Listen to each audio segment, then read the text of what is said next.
Dual use drugs में फेनिरामिन injection आते हैं। बाकी तो आप लोग alprazolam, buprenorphine, carisoprodol, clonazepam, codeine, diazepam, diphenoxylate with atropine, chlordiazepoxide, lorazepam, nitrazepam, pentazocine, tramadol, pregabalin 300, tapentadol और फेनिरामिन, ये सारे हैं। ये सारे इंश्योर करें। अगर तो नहीं है तो अपने लेटर हेड पे हमें प्रोवाइड करें। बाकी अपने प्रीमाइसिस पे आप सीसीटीवी इंस्टॉल करें, एक इनसाइड और एक आउटसाइड। ये मैंडेटरी है और वो फंक्शनल होने चाहिए at the time of inspection, और 15 दिन उसके पहले की उसकी सीसीटीवी फुटेज आपके पास अवेलेबल हो at the time of inspection तो बेटर है, क्योंकि वो फिर हम कॉन्ट्रावेंशन में मानेंगे कि वो आपने अवहेलना करी है ड्रग्स एंड कॉस्मेटिक्स रूल्स की। इसके बाद आपने जो भी सेल करनी है और जो भी परचेज करनी है, जो परचेज करनी है वो लाइसेंस डीलर से करनी है, चाहे वो कोई भी ड्रग हो। शेड्यूल एच और H1 ड्रग्स की मेनली मैं बात कर रही हूँ।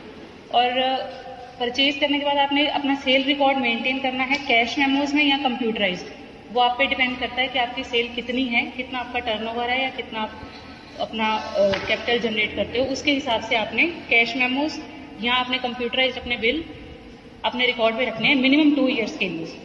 रिटेल्स के लिए आपने शेड्यूल H1 रजिस्टर मेंटेन करके रखना है। शेड्यूल H1 में 50 किस्म की दवाइयां हैं, उसमें मेनली 3rd जनरेशन सिफेलोस्पोरिन आते हैं।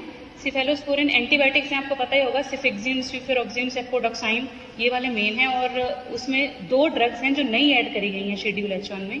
उस पर एक तो है जोल्पिडेम और एक जोल्पिडेम है, एक और है, वो कम यूज में आती है। ज़्यादातर उसमें सिफेलोस्पोरिन है जो आपके सबके यूज में होते हैं, बच्चों के भी यूज में आते हैं। वो सेफोडोक्साइन जो ओरल सोल्यूशंस बच्चों को भी देते हैं। तो शेड्यूल H1 रजिस्टर सबने मेंटेन करना है टाइमली।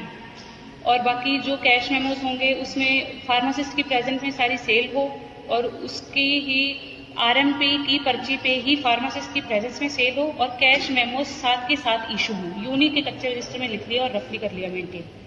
ये टाइम टू टाइम हम चेकिंग करते ही रहते हैं। बाकी कोई भी प्रीमाइसिस हैं उसमें हम ऑथोराइज होते हैं मिनिमम 1 ईयर इंस्पेक्ट करने के लिए। हम कम से कम साल में एक बार हमने करना ही है। हम चाहें तो 10 बार भी कर सकते हैं, 20 बार भी कर सकते हैं और 50 बार भी कर सकते हैं। हम ये डिपेंड करता है कि जो फर्म है वो कितनी कंप्लायंट है। बाकी मैं आशा करती हूँ कि आप सब लोग सारी रूल्स की और पालना करोगे ड्रग्स एंड कॉस्मेटिक्स रूल की। बाकी सर आप बता दीजिए।